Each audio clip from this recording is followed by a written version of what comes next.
Okay, good evening, everyone. I'm Richard Moses, president of the Lower East Side Preservation Initiative, also known as LESPI. Very happy to welcome you tonight to our webinar, Kleindeutschland and the Church of Most Holy Redeemer, sponsored by LESPI, Village Preservation, East Village Community Coalition, and Goethe Institute, New York.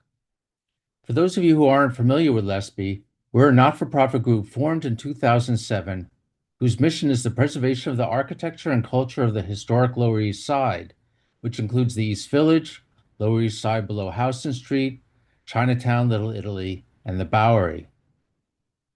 Founded in 1980, Village Preservation documents, celebrates, and works to preserve the special architectural and cultural history of Greenwich Village, the East Village, and NoHo. The East Village Community Coalition works to foster a neighborhood where residents, businesses, and stakeholders unite to protect the East Village's rich culture and history, champion local businesses, and promote practices that prioritize sustainability. The Goethe Institute is the Federal Republic of Germany's cultural institute, active worldwide. They promote the study of German abroad and encourage international cultural exchange. Now, during the lecture, please put any questions you have in the Q&A section, which you should be able to see as a button at the bottom of your screen. We'll try to get to as many questions as we can at the end of the presentation. You can use the comments section, also a button at the bottom, for any remarks you'd like to add. And I'm very happy to introduce our speakers tonight. Dr. Richard Haberstroh is a native New Yorker whose German ancestors arrived in the city between 1835 and 1852 and resided primarily in the Lower East Side's Kleindeutschland. An accredited genealogist who has been involved in German genealogical research since 1984, Richard has published numerous genealogical articles and is the author of The German Churches of Metropolitan New York, a research guide. Dena Tasse-Winter, Village Preservation's Director of Research and Preservation since 2023, is a native New Yorker with a background in architectural and landscape history and extensive experience within the governmental and cultural nonprofit sectors in both New York City and Washington, D.C.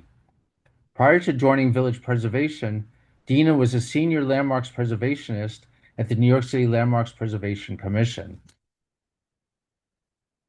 We'll start the presentation tonight with Richard Haberstroh's discussion of the Lower East Side's Kleindeutschland, or Little Germany neighborhood, followed by Dena Tasse-Winter's discussion of the historic Church of Most Holy Redeemer. So let's welcome Richard.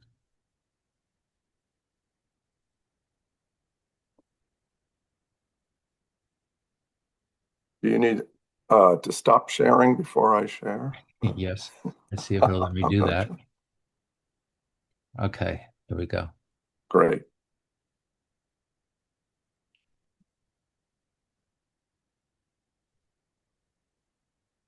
Right, almost there. Okay. All right, well, thank you, Richard, for the introduction, and thanks to everybody for Zooming in tonight for the presentation. I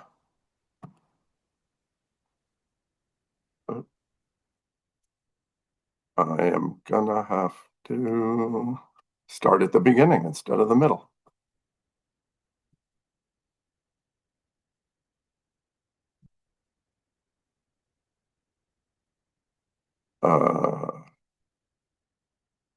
Right. All right. Sorry about that. Yes, as Richard mentioned, I'll be talking about Kleindeutschland, the German-American enclave historically on the Lower East Side. We're talking mostly about its development, a little bit about the culture and where it went. And this is all just to give a certain amount of context to the main topic of the evening, which is Most Holy Redeemer Church on 3rd Street. Okay. Well, I'll talk to begin with, about immigration of Germans into the U.S. And before the 19th and 20th centuries, there was a small German population in New York City. They were all pretty much all Protestant because it was actually illegal to be a Catholic in New York in the colonial times. But when statehood came and immigration in the 19th century, more Germans and more Catholics started to enter New York, and the demographics of the city changed dramatically, not just because of the German immigration, but immigration in general. One event that people sometimes point to as being maybe what started the flow of immigrants out of Western Europe was something that occurred in 1815. Mount Tambora in the East Indies erupted.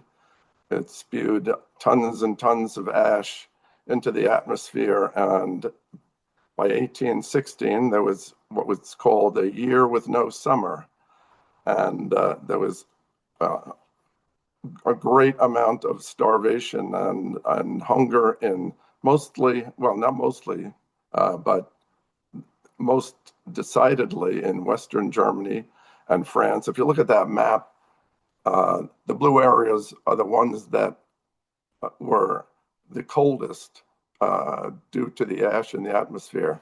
But anyway, that did seem to spur the begin of immigration from Europe into the United States. And it began very slowly. 1819 is a year that's often called like the beginning of it. I guess it took a couple of years for the starving people to get their act together and decide, well, we could do better somewhere else. And it increased greatly during the 1830s and 40s. And by the 1870s, more Germans had come to America, actually, than any other ethnic group. There's a chart about what the progression of the immigration was. You can see those, each tick mark there is a different decade. The first one is the 1820s. And so the 1830s is really the first major uptick. And then from the 30s into the 50s, the immigration was just skyrocketing. And you'll see another peak in 1880. But that beginning of the century really changed the face of America and the face of New York City quite dramatically. The Port of New York, in this time, the first half of the 19th century, became the busiest immigration port in the United States. 76% of immigrants came through New York. One of the reasons for that was that the Erie Canal opened in 1825, and it provided pretty much direct access to the Midwest, where a fair number of immigrants went, especially those who were looking to do farming. Now, it is estimated that about a third of the Germans who arrived here in New York actually settled in New York. And not only that, but in the immigration statistics of 1855, 38% of the arriving Germans did declare New York as their final destination. And by the end of the century, New York was considered, and of course it depends on how you count people and who you're counting, but in general, it's considered to have become the third largest German city in the world after only Berlin and Vienna. There were some cities that had higher percentages of Germans, for example, Milwaukee and Cincinnati, but just the great number of German immigrants in New York City was amazing, really. And if we look at a map of New York City in 1834, you'll see the shaded areas are areas that have been, I guess you'd say, fully developed, like the entire block had buildings, usually tenements or commercial buildings on them, and the unshaded areas were more or less undeveloped. So you can see that large white space right down around Tompkins Square Park.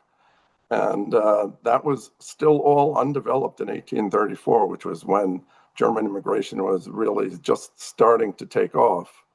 So there was plenty of room there for the building of working class tenements. And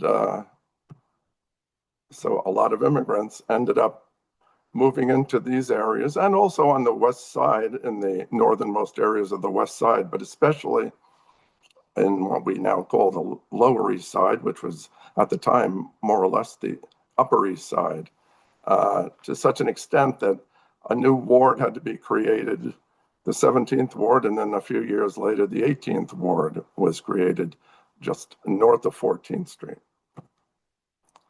And since so many of these immigrants were Germans, the Tompkins Square Park was often called Der Weiße Garten, the White Garden by the locals. Just to sort of demonstrate how the settlement of Germans increased in this area, I put a couple of maps together, and I went to city directories and plotted where people with the name Schmidt or similar, anything that was sort of like Schmidt and clearly a German name, I plotted them on the map. So the red dots here are from 1845. The green dots are from 1850. You can see even over that 5-year period, the number increased significantly. But as I mentioned before, 1850 and the early 1860s were periods of really huge amounts of immigrants coming into this country. So by 1870, you can see those are the red dots on the map on the right. It's just packed. And these are only people whose name is Schmidt and similar. So you can imagine the density of German immigrants who were living in this area. This is my arbitrarily created little oval that is, I would say, defines by this time, let's say the 1870s, defines the core of what was called Little Germany or Kleindeutschland. Just to mention again how many Germans actually settled in the city. You have estimates of the German Americans compared to the New York City population for 4 different years, 1850, 60, 70, 80. In 1850, the percentage of the population is estimated to be 16% German American, and by 1880, 31% German American. And again, while they didn't all live on in that area of the Lower East Side that we call Kleindeutschland, a very, very large percentage did, and it became the center of German American life and culture, actually, probably in the United States. And I should mention too that a lot of people have never even heard of Kleindeutschland in the sense of there being a little Germany on the Lower East Side. Most of us, and even I growing up, always thought of, well, Yorkville is the German town. But the original Little Germany in New York City was down on the Lower East Side. And it probably preceded Yorkville by about 50 years, 40, 50 years. This just shows typical tenements for Kleindeutschland and basically for all of the tenement regions in New York City. They were kind of standard. Some were bigger than others. You can see the first one on the left there has only 2 apartments on a floor. And most of these lots, anyone who's been to the Lower East Side or especially lives on the Lower East Side, the lots were pretty uniform, 25 feet wide. So all the tenements were pretty much the same, 3 to 5 stories. 4 apartments on a floor was most common, but 2 on a floor for shorter buildings was not uncommon. I always find it interesting to look at the cost of things. Apparently you could rent the largest four-room apartment for $10 to $12 a month. That seems pretty reasonable. I won't get into this, but through the course of the century, with all of the tenements that were being built in the area and all the immigrants that were flooding in, a lot of laws were passed to improve the conditions in the tenements. But it's interesting that there were no laws like that until 1867, and no really well, I would say 1887 amendment to the 1879 law was pretty important since it demanded interior privies. But the new law of 1901 really did the most to make tenement living more reasonable for those living there. This is a rundown of approximately what a typical working man's annual budget was in 1853. Again, this goes for not just the German community, but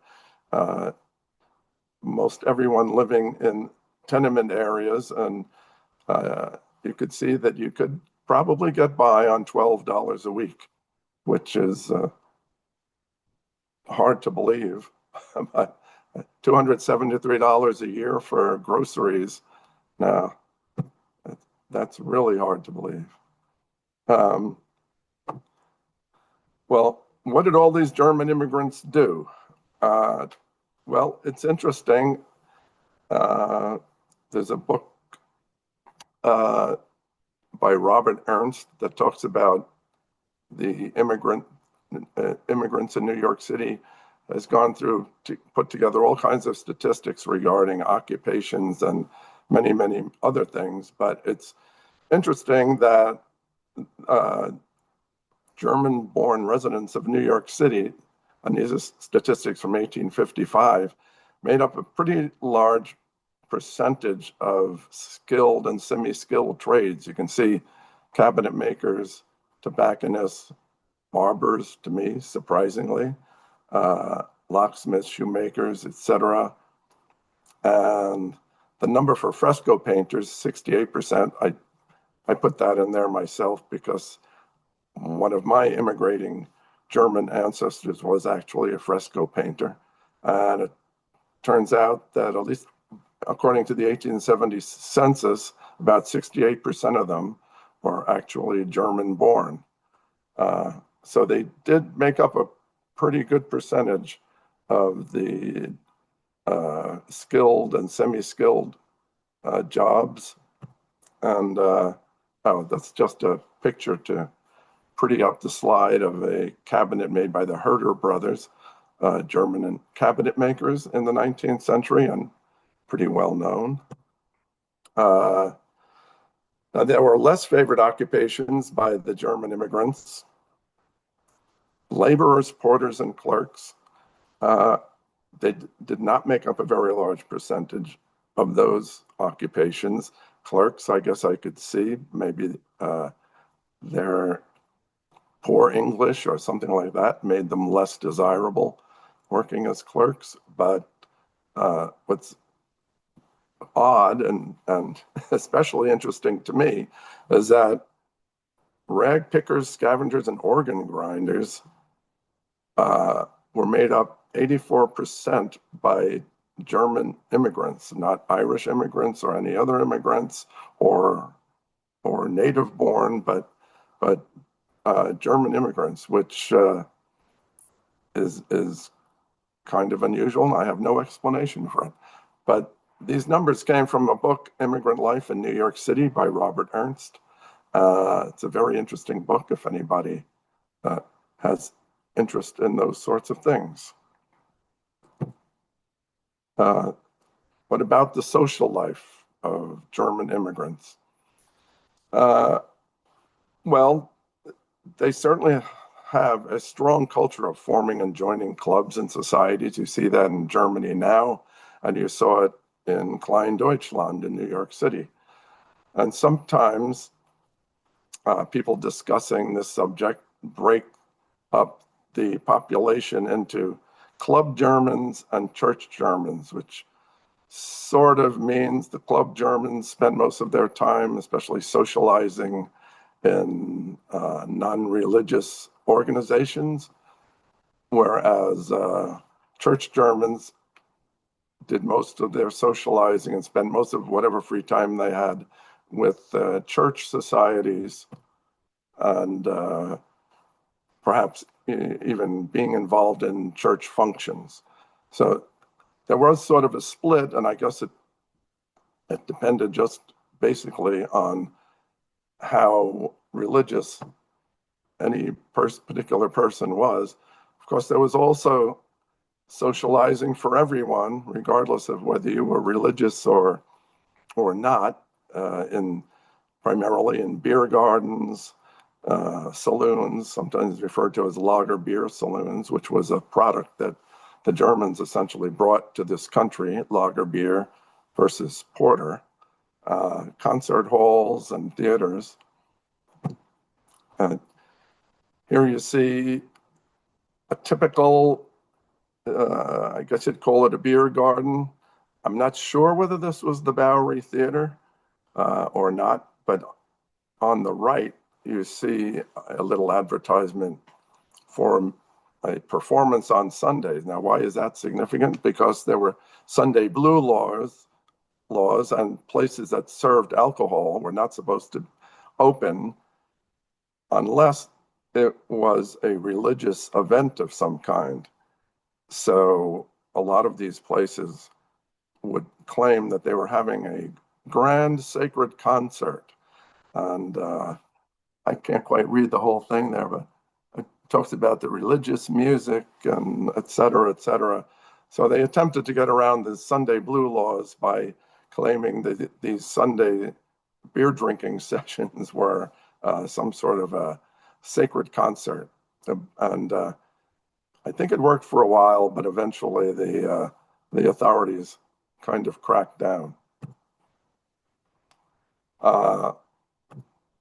So, yes, there were a lot of club Germans, so to speak, and there were many, many, many social clubs of various kinds. This is a quick list I put together of typical German-American societies that were found in Kleindeutschland. You had singing and music societies, the Turner societies, a Turnverein was related to doing gymnastics and stressing health of body and mind. And that's why when you see the Turnverein outing, the little picture above there, that's what those guys are up to, standing on each other's shoulders and that sort of thing. It was part of their gymnastic routines. There were also shooting clubs or protective societies called Schützenverein. There's still a building at 12 St. Mark's Place, I believe, unless the landscape has changed since the last time I looked. But that was the hall for the German-American Schützengesellschaft. And you can imagine these were fairly large clubs just by looking at the nature of the building. It's not, the downstairs of some tenement building or something. It's a building apparently built specifically for the purpose of this club. There were also business and political clubs, a lot of fraternal societies and so-called secret organizations. Some of them were the German branches of things like Masons and Oddfellows. There were benevolent societies for different trades. And there were also regional associations so that people from the same area of Germany could socialize and potentially also help one another out when that was necessary.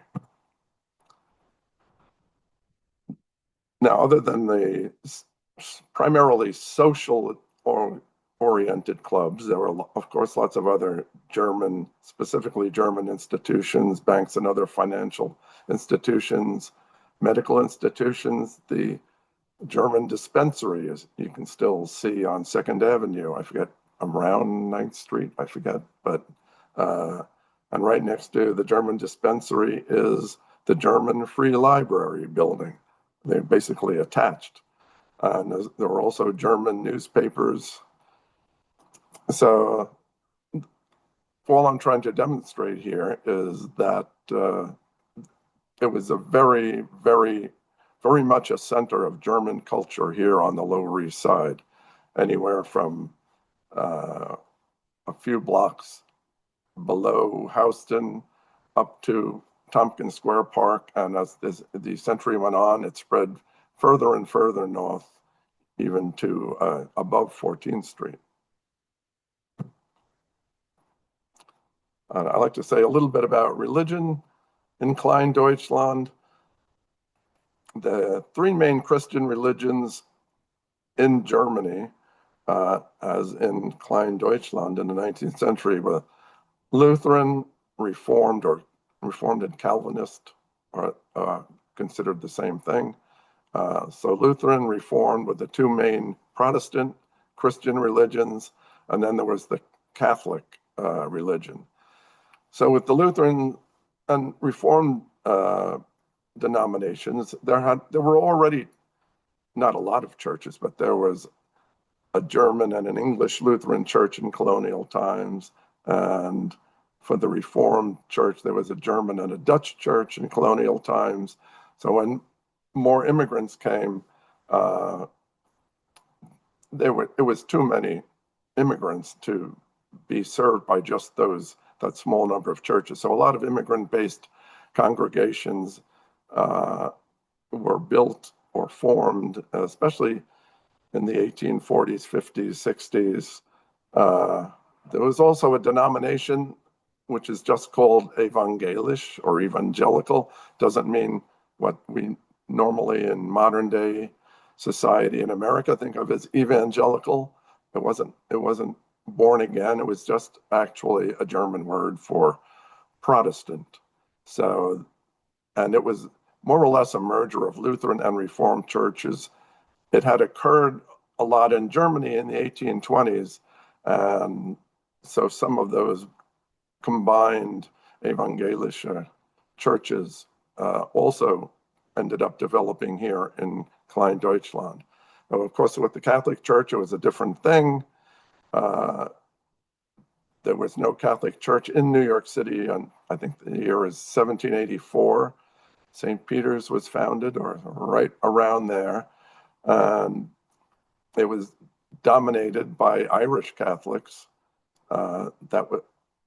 The Irish, even though the main flow of Irish immigrants hadn't started yet, they were still the main source of Catholic congregants in the late 1700s and early 1800s.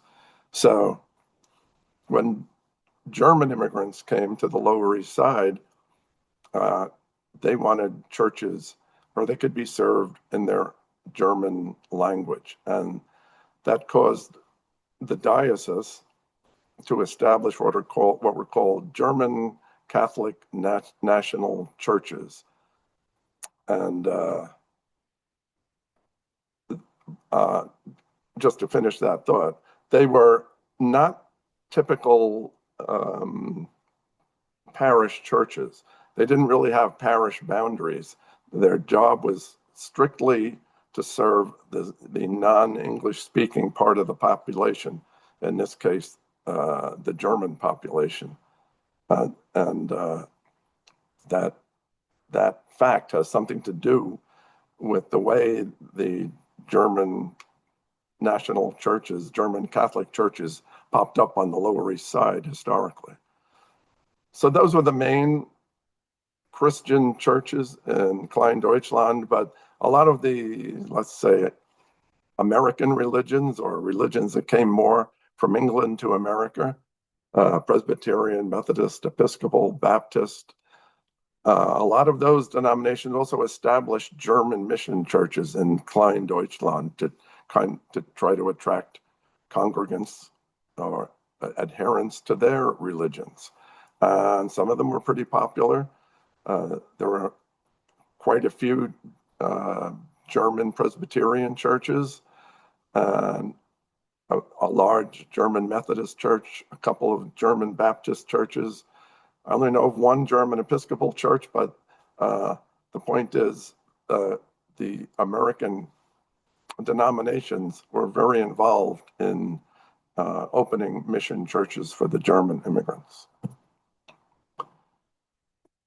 And there were small sects which were partially represented in New York City, but not nearly the way the other denominations were. There were small sects of Moravians, especially on Staten Island.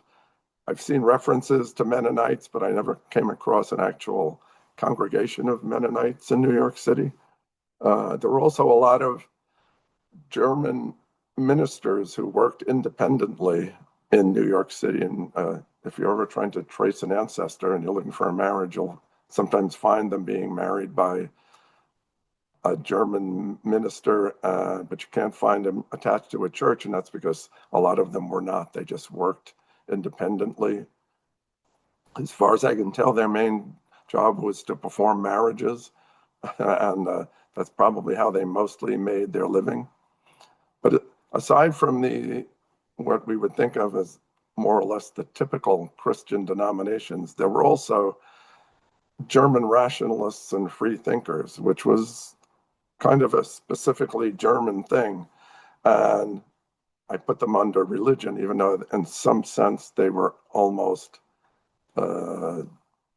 anti-religion in some ways, but they did establish congregations and had some very strong following in Kleindeutschland, as they did in Germany. And aside from the Christian congregations, also in Kleindeutschland, you see the early beginnings of a Jewish Lower East Side. In 1843, there were 6 synagogues in New York City. 2 of them were in Kleindeutschland. By 1870, there were 27 synagogues in New York City, and more than half were in Kleindeutschland. And I guess it's significant that a lot of them were south of Houston. 10 of the 14 were south of Houston, and that may be connected to the way the Lower East Side, certain parts of the Lower East Side, eventually became very Jewish with the new influx of Eastern European Jews later on in the century. But sometimes we forget that when the Germans were coming over in the 19th century, there were Jewish Germans who were coming to and establishing their communities within the community and their own synagogues. I just wanted to show a couple of pictures of 2 early churches, St. Nicholas German Catholic Church, that was founded in 1833, actually the first German Catholic church in New York. And on the right, you see Trinity Lutheran. Trinity Lutheran still exists as a congregation. This church was very old. It was actually built for a different denomination and then purchased by Trinity Lutheran. Unfortunately, that church had to be torn down. I don't remember exactly when, but in the second half of the 20th century. It has a nice new modern building now, but the congregation is still alive and well. Unfortunately, that's not the case with St. Nicholas. The congregation was shut down, the church was shut down, and I forget the year it was shut down, in the 40s maybe, but by 1960, the church was torn down to make room for the apartment building that you see in the picture on the left, and the little gap between the building on the left. That was the old rectory for St. Nicholas. You can see it in both pictures. And unfortunately, what's left of the church is just a parking lot now, which is a shame, partly because it was just such a historical church in terms of the history of German Americans in New York City. Here's a couple of more old church buildings. On the left, you see Most Holy Redeemer, which is the main topic of the night. That's a nice old picture looking west down 3rd Street. The church in its pretty much its original form. And on the right, you see what used to be St. Mark's Lutheran. It's now a Jewish congregation. The building is very much intact, and that was really a landmark Lutheran church in Kleindeutschland. So it's nice that both of these structures still exist. And also the synagogues. The one on the left, I'm not going to try to pronounce the names of the congregations because I'll probably mess it up. So the one on the left was founded 1829. Now that's very early. And I don't think it was founded originally by German immigrants, from what I read, but by the 1830s, it is known to have been completely German. And that building that you see on the left was built in 1849. On the right, that congregation was founded in 1842 by German Jewish immigrants. Again, this is another case where both of these structures still exist and they're still serving their communities.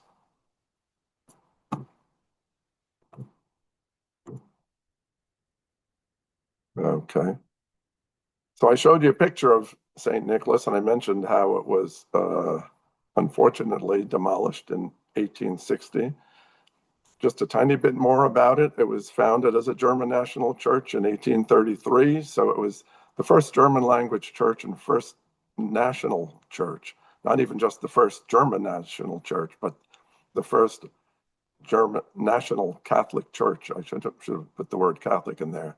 National Catholic Church in New York City. As I mentioned, its mission was just ministering to German speakers of the area, and it was independent of normal parish boundaries. So that church, here are a couple of drawings of that same church that I showed a photograph of. That church, it was the second church actually of the congregation, and it was built in 1848 on 2nd Street. 2nd Street, just west of Avenue A. Well, not just west, down the block from Avenue A. So there's one topic that always comes up when talking about especially Catholic churches, but not only Catholic churches in New York City in the 1900s, and that was trusteeism. Lay trustees would be elected by the people who paid money to have a pew in the church for when they went to services. And these lay trustees pretty much controlled almost all aspects of the church, including financial and religious matters. And they were, it seemed, almost constantly at odds, especially in certain parishes, at odds with the pastors. So it became a major problem. It was, the pastors were unhappy. A lot of them just chose to move on. They couldn't deal with the trustees. So in 1840, the founder of St. Nicholas, Father Stefan Refiner, who was an Austrian priest who came here specifically to minister to the German Catholics here, he gave up. He left in 1840. He moved to Williamsburg and founded the German Catholic Church there of Holy Trinity. Between 1840 and 42, a couple of different pastors were assigned to St. Nicholas. They didn't last long. In 1842, one of them, named Gabriel Rumpler, was appointed pastor. And after 2 years, he decided he couldn't stay there either, and he decided that he should open a new congregation. And that's what he did. And he opened the Church of the Most Holy Redeemer. Only about a zig and a zag away from St. Nicholas. It's on 3rd Street, just east of Avenue A. St. Nicholas is on 2nd Street, west of Avenue A. So they're practically a block and a half or something like that away from each other. The first church was built in 1844, a very simple building, built, believe it or not, in 7 weeks.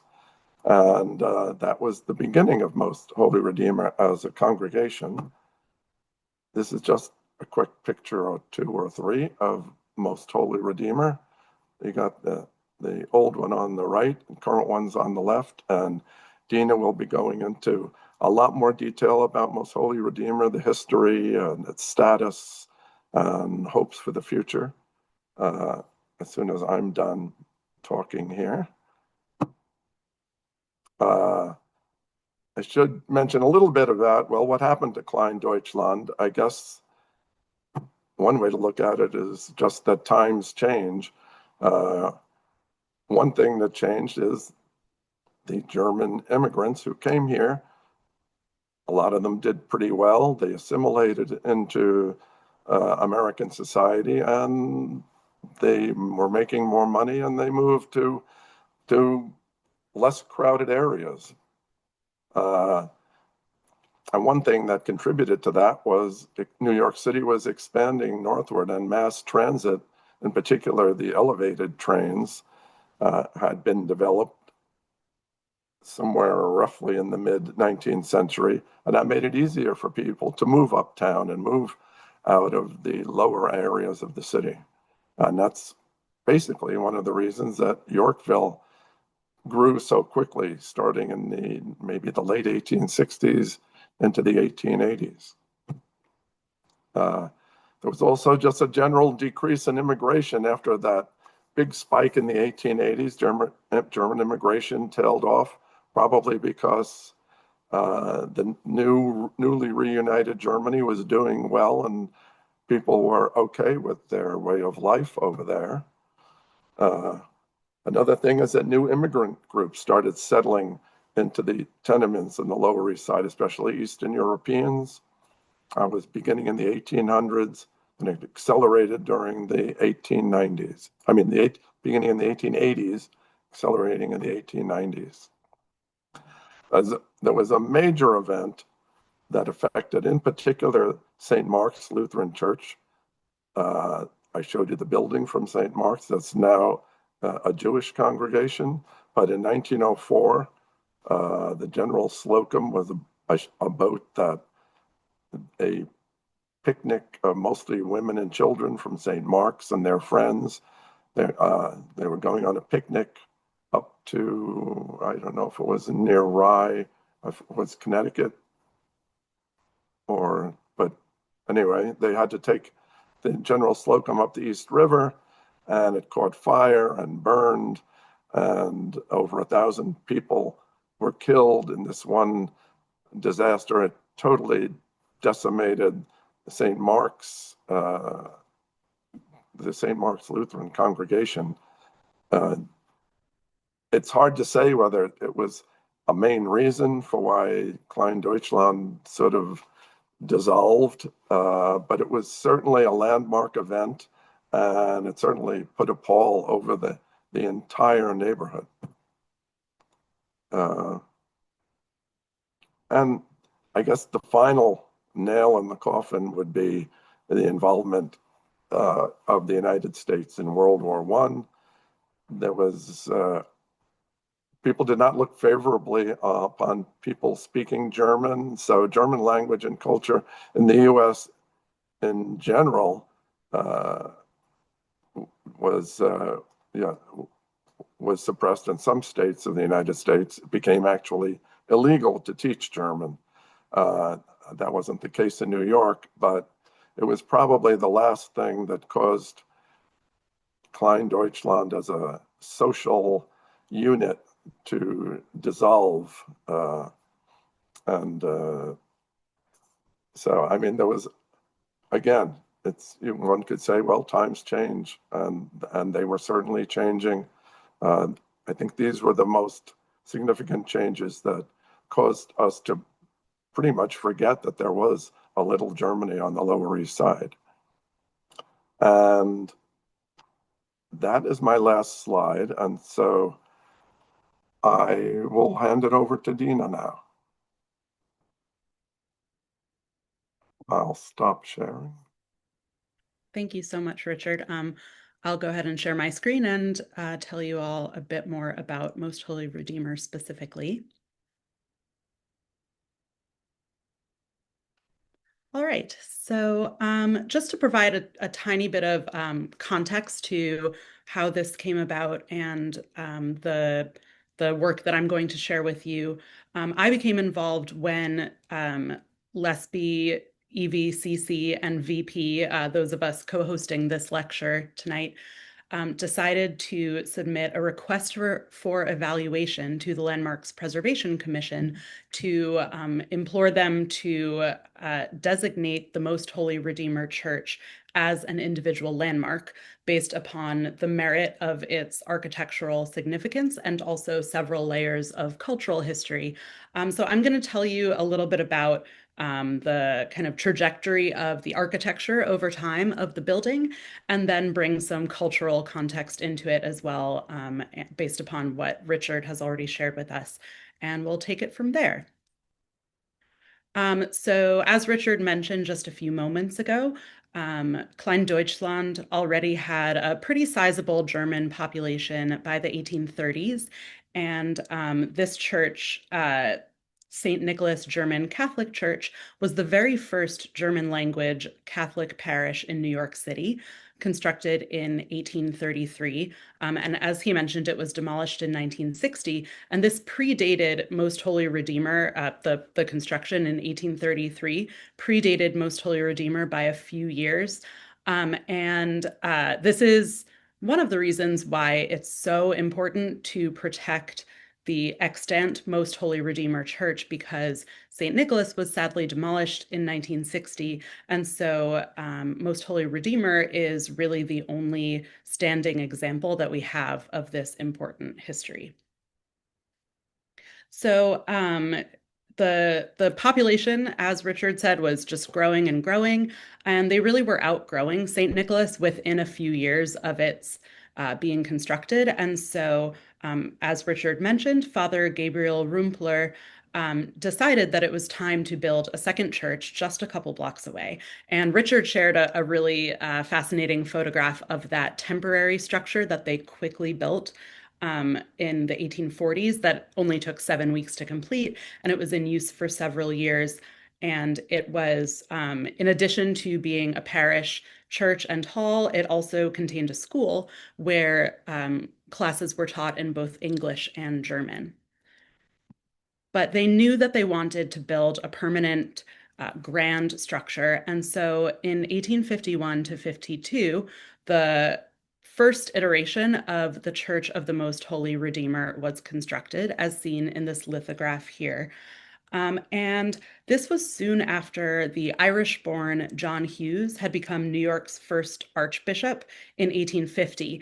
And he was, one of his missions was to really push against anti-Catholic sentiment during that time period in New York. And to kind of contextualize this, he also announced his plans for St. Patrick's Cathedral by the later 1850s, and the cornerstone for that cathedral was laid in 1858. So just a few years prior, in 1851 to 52, there was this push to build beautiful ecclesiastic structures for the Catholic Church. And so this very almost ostentatious, really luxurious building that you see here was constructed.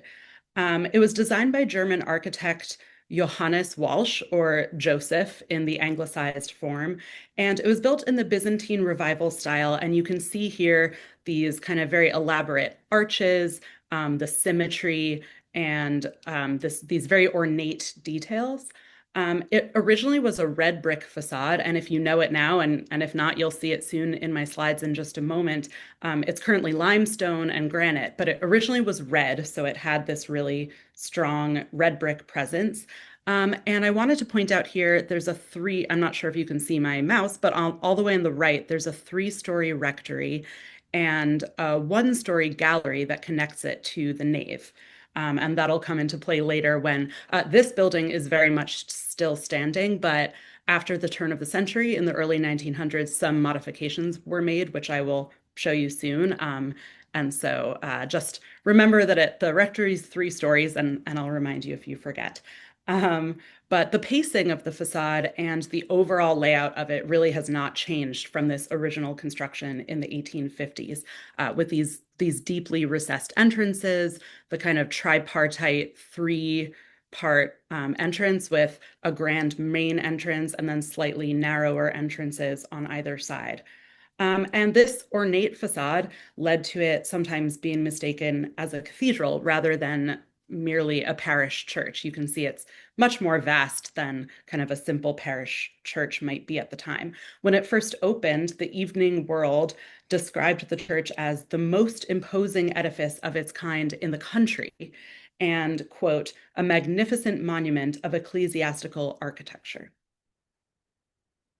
And to kind of give you even more of a sense of how vast and how tall this structure was, Most Holy Redeemer was one of the largest churches in New York City at the time of its completion and one of the tallest with its bell tower. And the original bell tower and spire rose to 250 feet.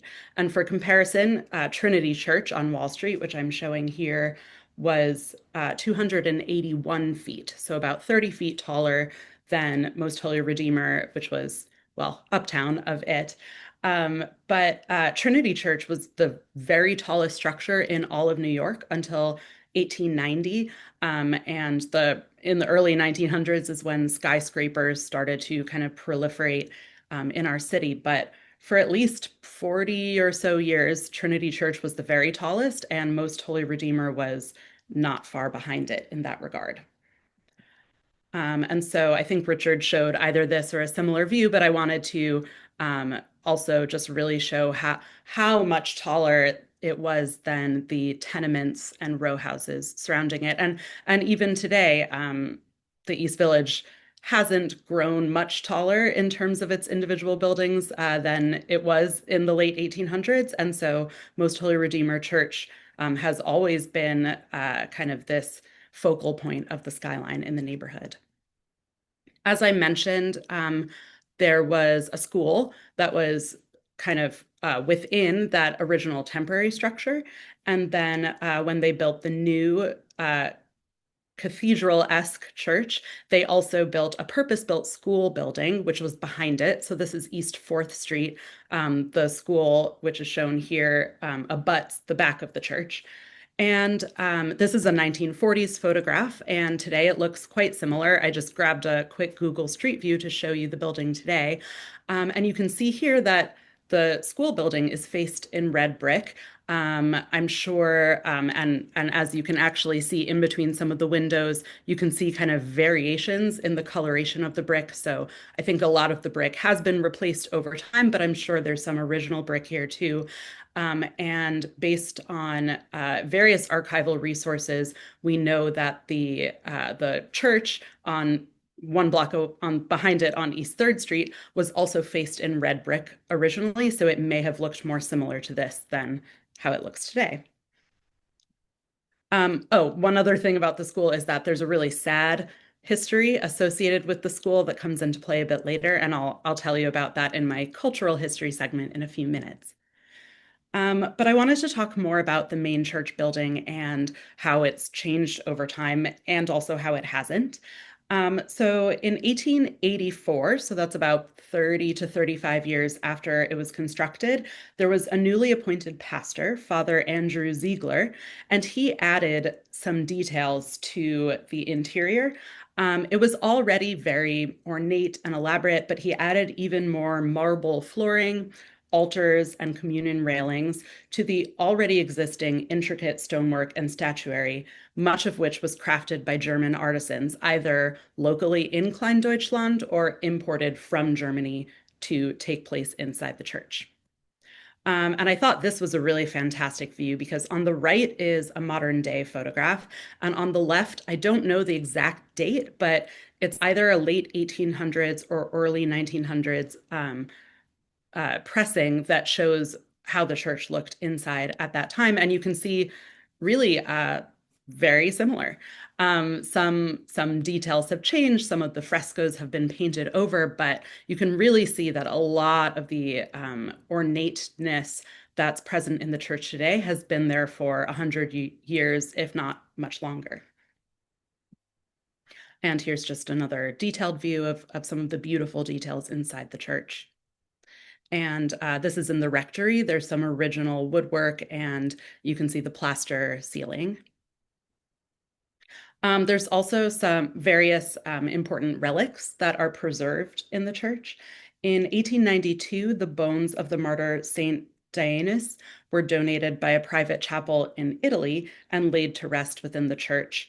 And there are also many important figures interred in the crypt below, including the remains of 85 Redemptorist priests and brothers. And for this and various other reasons throughout the history of this church, it's become a popular pilgrimage site and continues to be today.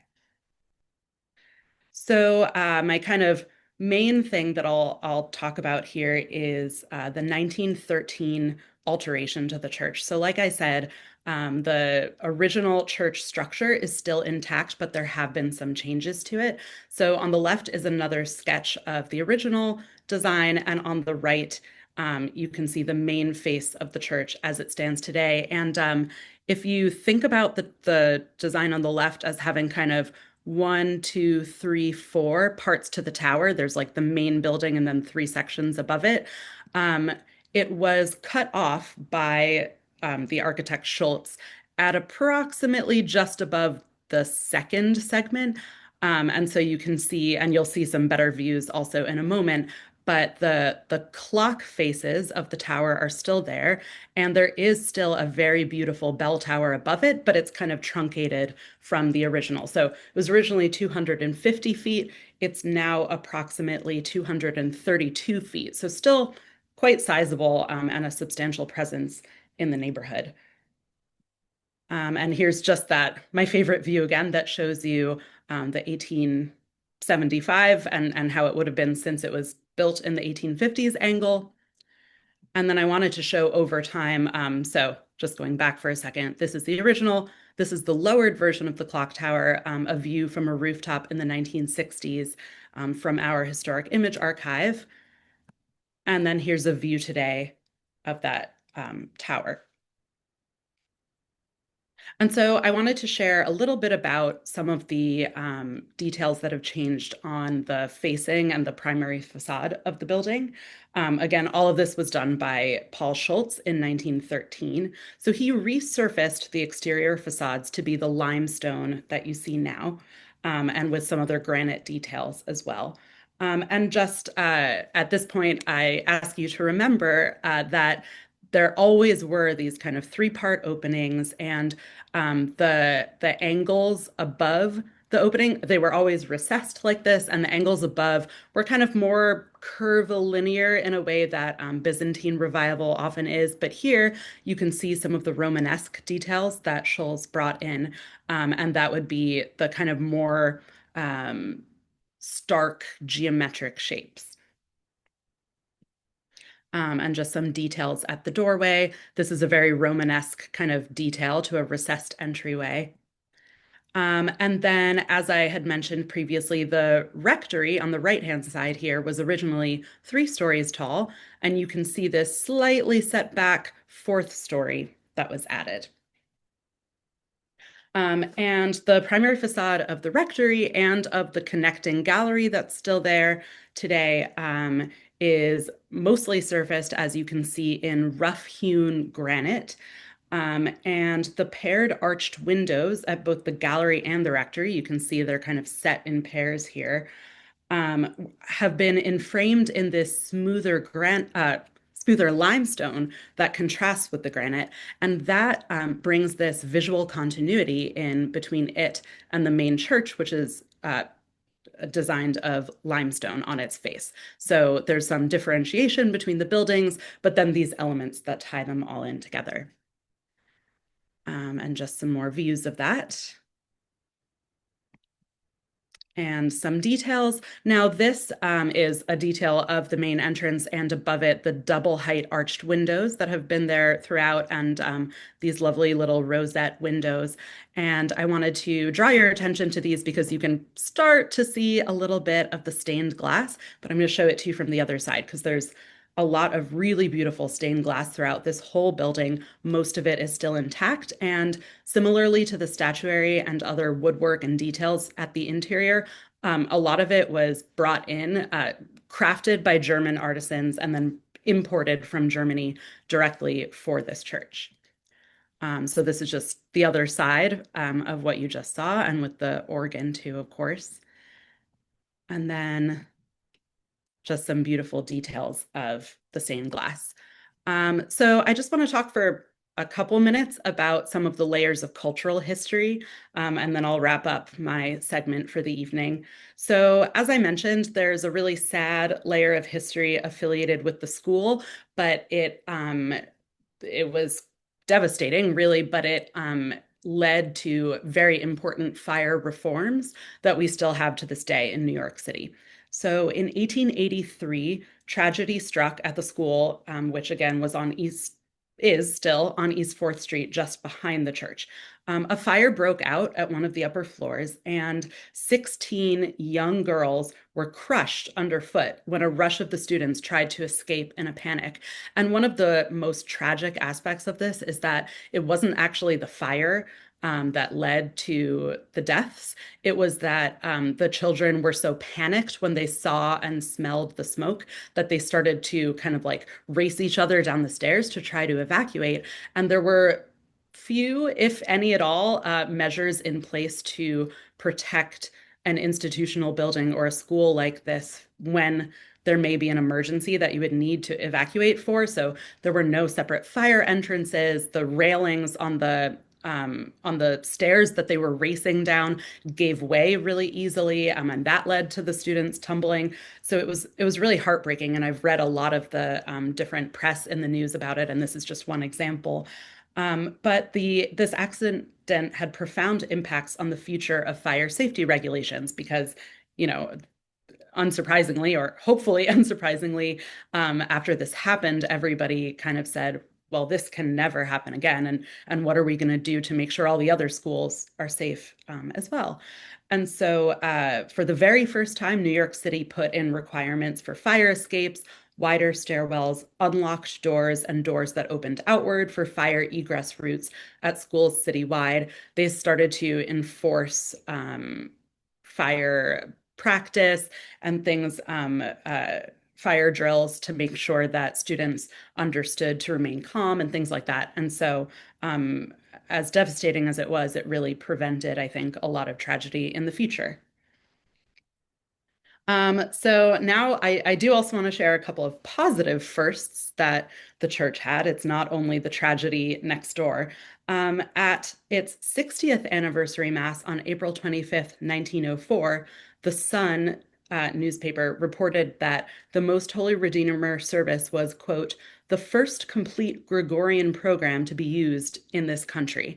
And the context for that is that Pope Pius X had recently ordered that Gregorian chant was to replace classical and Baroque melodies in the Catholic Church. And so Most Holy Redeemer was the very first to take that on in the United States.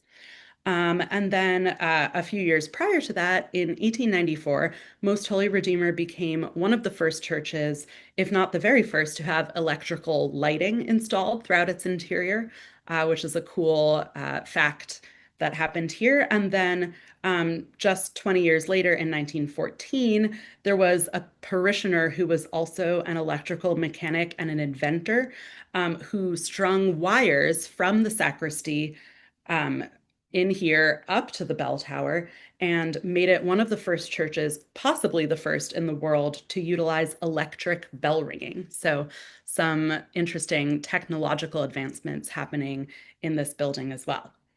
By the beginning of the 20th century, just to kind of let you know what happened more recently, and then I'll hand it over to others to talk about where we go from here. As Richard was saying, the German population in the neighborhood had started declining, and the East Village began to see an influx of immigrants from other countries in large numbers. And by the second half of the 20th century, Spanish-speaking Catholics formed the majority of the Most Holy Redeemer congregation.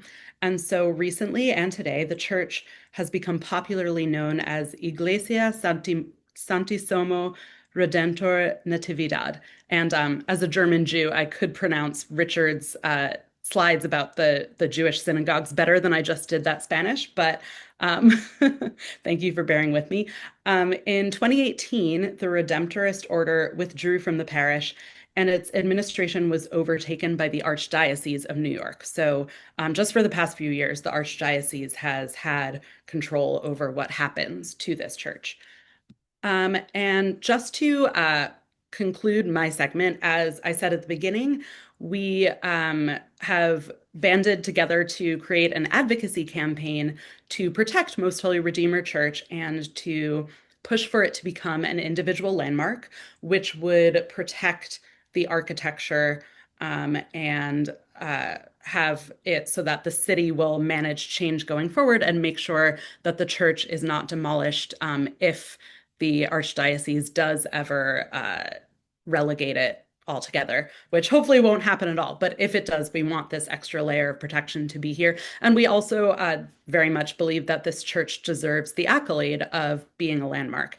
And so on the upper left here, that QR code is Village Preservation's link to our campaign, where you can tell the mayor and the Landmarks Preservation Commission to preserve Most Holy Redeemer Church. So you can submit your own letter and you can sign on to our letter. And then the QR code on the right, sorry, this is not the most beautiful slide to land on, but the QR code to the right brings you to the website that I've listed at the bottom there, which is our overall campaign page, where you can see all of the letters of support that we've already received from great collaborators like the Tenement Museum and others who are supporting our efforts here. And you can also see our full request for evaluation, which has all of the history that I just shared and more. And yeah, so I hope that you will all consider signing our campaign. Oh, and finally, I will just share that we submitted the request for evaluation last December, and a couple months later, the Landmarks Preservation Commission's research department did send a letter back to us saying that the building may merit consideration for designation. And I know that sounds kind of iffy on their part, but actually that's kind of the best result you can get from the get-go, because they have all kinds of priorities that they're going through, but saying that it may merit consideration means that they're adding it to their docket of buildings to consider to become landmarks. So that is a hopeful thing, that LPC, the Landmarks Commission, will listen to us, and the more people who sign on, the more likely for it to go through. So thank you all very much. I think I'm turning it back over to Richard now. Yes, The this first Richard. Richard. Yes, this Richard. So we have some comments and some questions, and I think I'll just quickly go through the comments and questions. The Anthony points out that in 1860, according to his research, the average yearly salary for skilled workers was about $400 to $700 per year. So it puts those living expenses that Richard had spelled out uh, into more perspective. DJ writes that at 12 St. Mark's, which is the old shooting gallery, the shooting club. I won't try to pronounce the German name. Uh, Now houses arts on site on the second, third, and fourth floors, and a club on the first floor. And he also asked if the German Free Library is the same as the Ottendorfer branch of the New York Public Library today. I guess that's for Richard. Yes, it is. Yep, it's Okay, the same building. Yep. great, thanks. Betty points out that on the General Slocum disaster that the actual fire and disaster itself took place off the shore of City Island in the Bronx. We get a big thank you, Richard, from Edwin. Teresa asks if you could email her the pictures. Her email is mysaintteresa@yahoo.com. John asks if regarding the fire, is there any relation? This is, I guess, for Dena. Is there any relation to later tragedy at Triangle Shirtwaist, or were rules only for schools? Yeah, so the school disaster that I talked about happened in the 1880s, and the Triangle Shirtwaist disaster was in, I believe, 1911. And so, sometime between the two, I think it took some time for the city to really regulate the fire safety measures that started to come into play after the 1880s, and also some of them were particularly for schools versus for other institutional buildings. And so the Triangle Shirtwaist Factory was another disaster that happened that then led to even more reforms, and it was also in our neighborhoods. So I think between the two, we now have a lot of great regulations, but unfortunately, they didn't really have enough regulatory intent in effect by the time of the Triangle Fire. Okay, great. Thank you. Thank you also to Dena from Edwin. Um, John asks, is the archdiocese control a positive or negative?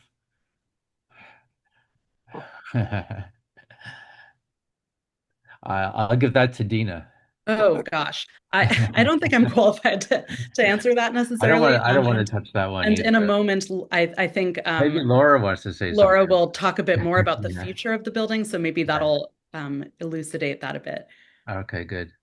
Um, an anonymous attendee asks, what company made the stained glass windows?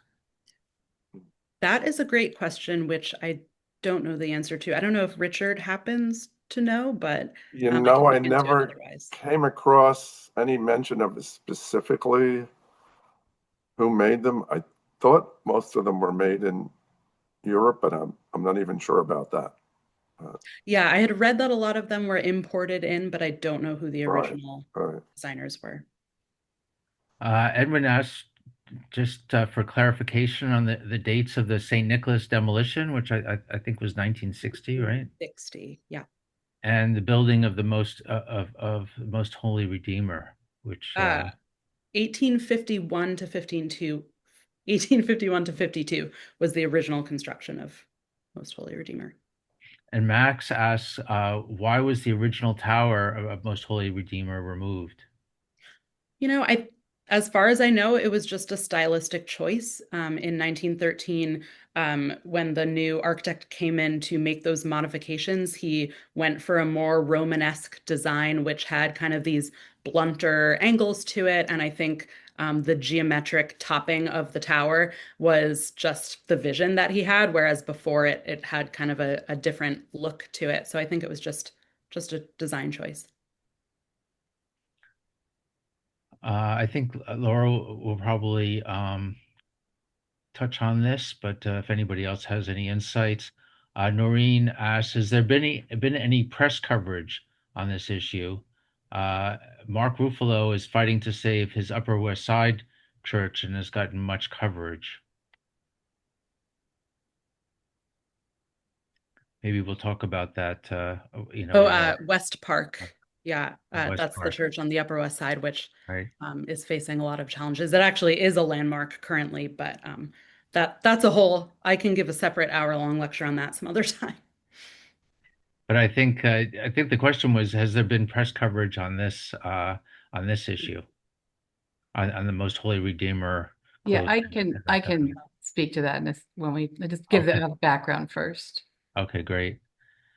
The Ottendorfer Library, Stuart says the Ottendorfer Library still has a collection of German books.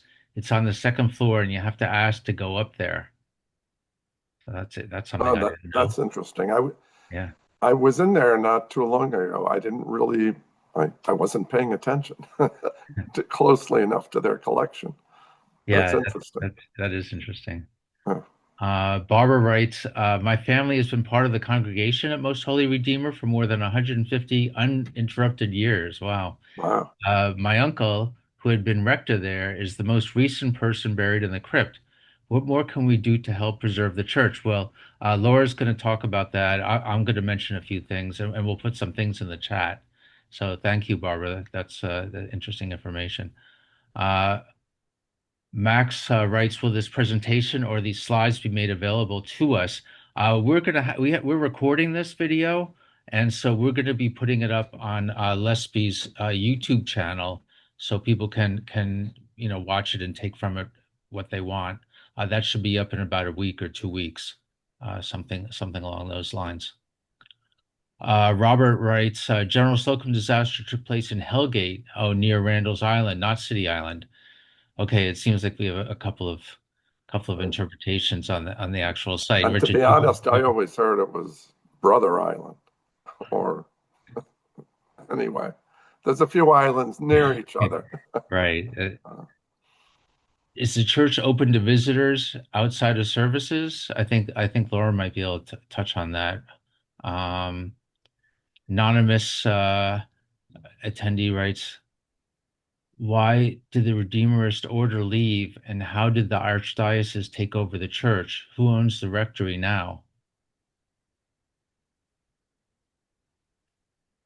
Maybe we need to give a little update and background on these things. Yeah. If you want to skip those and just Well, ask some of some them more might, yeah, history some of them questions.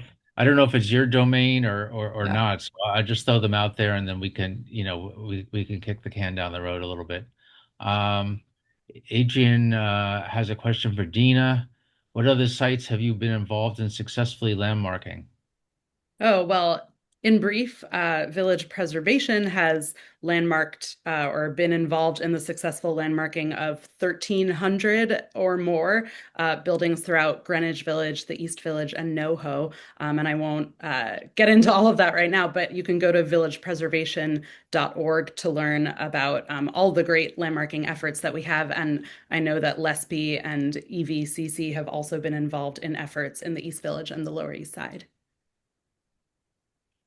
So Anne writes that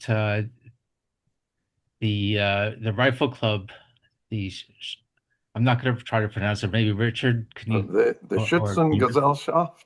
Yes, Schützen in German is means to protect. Right. The noun means shooter. Yeah. Yeah. I mean, the connection is that some of these societies were formed ostensibly to protect the community, and yeah, but they basically turned more into just social clubs where men could enjoy target shooting and things like that, and drinking beer while target shooting, which is always interesting. Yeah, probably not that advisable as Right. Anonymous says, as a parishioner, we love the Redemptorists, which was prior to when the archdiocese took over. Father Wendell was the longtime pastor of Most Holy Redeemer. He grew up around the corner on East Fifth Street, and his family was German. His father was a violinist. He was baptized in the church, and they grew up to be its pastor. That's very nice. Yeah, I was lucky to meet him one time when I was doing some research. He was really a very, very nice man.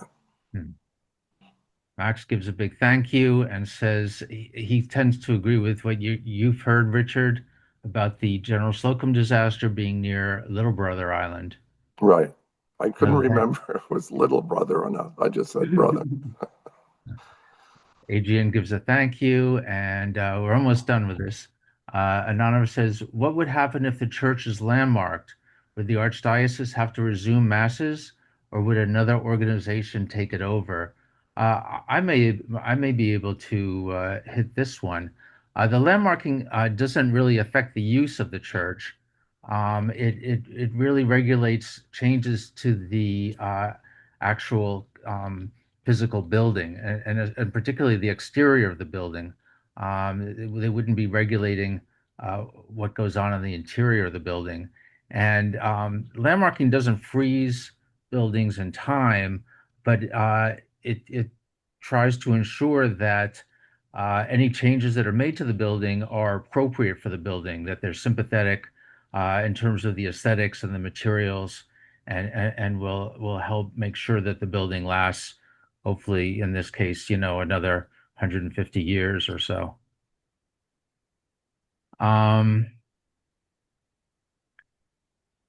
Is the gallery at the church still active at Holy Redeemer? Well, Laura will get into that, I believe. Barbara says that Father Wender was her uncle. That's nice. So I think that's it for now. And Richard and Dena, wonderful presentations. Thank you so much. It was really very enlightening. And as Dena discussed, and we've touched upon the church is recently closed and is potentially in danger of being sold and demolished. And Laurel Sewell, who's you've heard from very briefly, who's the executive director of East Village Community Coalition and also a LESPI board member, will give us a brief update on what's going on with the church now and with the congregation. So. Thank you very much, Richard. And thanks to our co-sponsors for the history, and especially to Dena for her efforts to research this project. And to highlight what seems to be a very disturbing trend of churches being closed, merged, parishes merged, and the land sold. Without much thought for their importance to our entire communities, not just to the parishioners. So the Most Holy Redeemer was shuttered on September 1st. So whoever's asking about can you go? No, you can't go. It's locked. There's no masses, no services. It's completely closed, and it's not open anymore in the morning, so you can walk in. None of that. There has been no decree of relegation. I think Dena mentioned that earlier, which is to technically move the church from being a sacred space to what is up to profane use. So by canon law, there should be 2 masses a month at least, but that's not what's happening. So the parishioners are working with a civil lawyer who's very well versed and experienced in contesting church closures. They've delivered a letter to Cardinal Dolan within 10 days of the closure, and they'll be guided through the next steps regarding approaching the Vatican and all that needs to be done. Their goal is to keep Most Holy Redeemer open as a Catholic church. And there really has been the promise has been made that it will remain open, and yet it's shuttered. And that's why we're here, and that's why we're taking these actions. This announcement came after a very popular young priest was reassigned last summer. This is when we started embarking on the landmarking, pursuing the landmarking and the research, because this is not an unfamiliar pattern to us, and we're very concerned. So 2 things come up frequently for questions. One is financials. So when Nativity and was sold, and the parishes of Nativity and Most Holy Redeemer were merged, there was a significant sum of money realized from that sale. We have been told, and when I say we're being told, I mean in announcements at the parishes from the church. We're told that the interest from those funds were enough to pay the expenses at Redeemer, and that this is not a financial issue. The attendance often comes up. Attendance had been growing, and the parish had been growing under Father Sean Connolly's stewardship. And it's very unfortunate that he was transferred, but this attendance has still been strong. We're told that sometimes attendance isn't taken until it's taken very early before everyone's necessarily arrived. And a lot of the parishioners don't believe the numbers accurately reflect what's really going on. The parishioners are a committed group. They are holding weekly vigils. 6:30 Fridays, moving probably into 11 o'clock on Sundays. They've held actions at St. Patrick's outside during the Steuben parade. They recently had T-shirts made and attended an event by the Napa Institute where they processed through the streets wearing Save Most Holy Redeemer T-shirts. They're a very creative bunch. And it's been a pleasure to work with them on this really grassroots effort. The next things that are coming up is the anniversary of the consecration. As Dena said, it was 1852. And that anniversary is on Friday, November 28th. It's the day after Thanksgiving. So we're very much hopeful that Mass will be celebrated on that day to celebrate the consecration and the anniversary, which it should be. And the parishioners have asked, and continue to ask, that reassurance that will happen.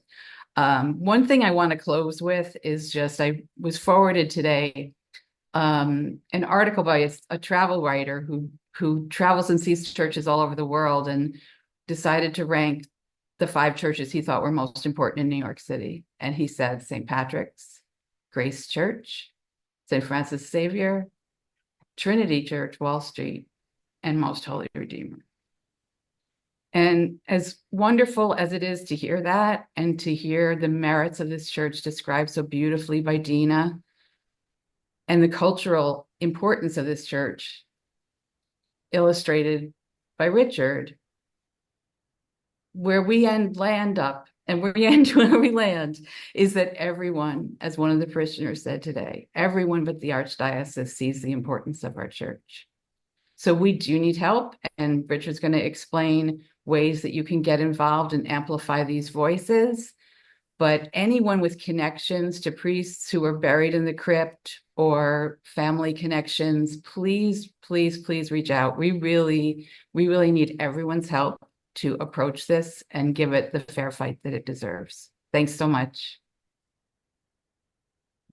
Well, thank you, Laura. That was really helpful. And yeah, there are a few avenues that you can follow to help out the situation. And we posted some links in the chat, which you can take a look at.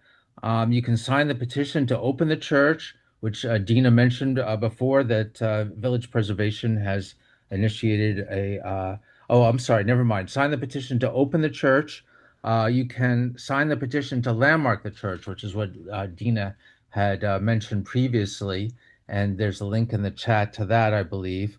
You can join parishioners for their Friday night 6:30 p.m. Vigils. And they have a Facebook page where you can kind of hook into what's going on with the congregation there. And you can also read the request for evaluations, detailed history, and analysis of the church for more information on the background of this important historic building. So for those of you who missed some or all of tonight's presentation, the video will be posted on LESPI's YouTube channel, as I mentioned earlier, and it usually takes us about a week or so to put it up. If you join our YouTube channel, you will automatically get notified by YouTube when the video is posted, as well as be notified as in the future when we do future webinars and post future videos. You'll be notified of those as well. And recommend that you keep an eye open for future LESPI events, including walking tours. We just had a great one on Saturday, lectures and book talks, such as a wonderful live book talk that we're giving on November 19th at P&T Knitwear Bookstore. So if you want to keep up to date with what's going on with LESPI, including our events and preservation of the Lower East Side, you can follow us on Facebook or on Blue Sky or Instagram and X. And finally, please consider making a donation to LESPI and or the other sponsoring groups tonight, EVCC, Village Preservation, and Goethe Institute New York. We need donations to help us to continue to do our advocacy work, our outreach, our events, and get more buildings protected and landmark, which we really desperately need now with the real estate market being so overheated and the city intent on upzoning everything really in sight. So you can find a donate button on your original invitation to this event, and you can find also donate buttons at the various websites of these groups. So thank you again to Richard and Dena and to Laura and our co-sponsors, and thank you all for attending tonight, and have a very good evening. Thank you.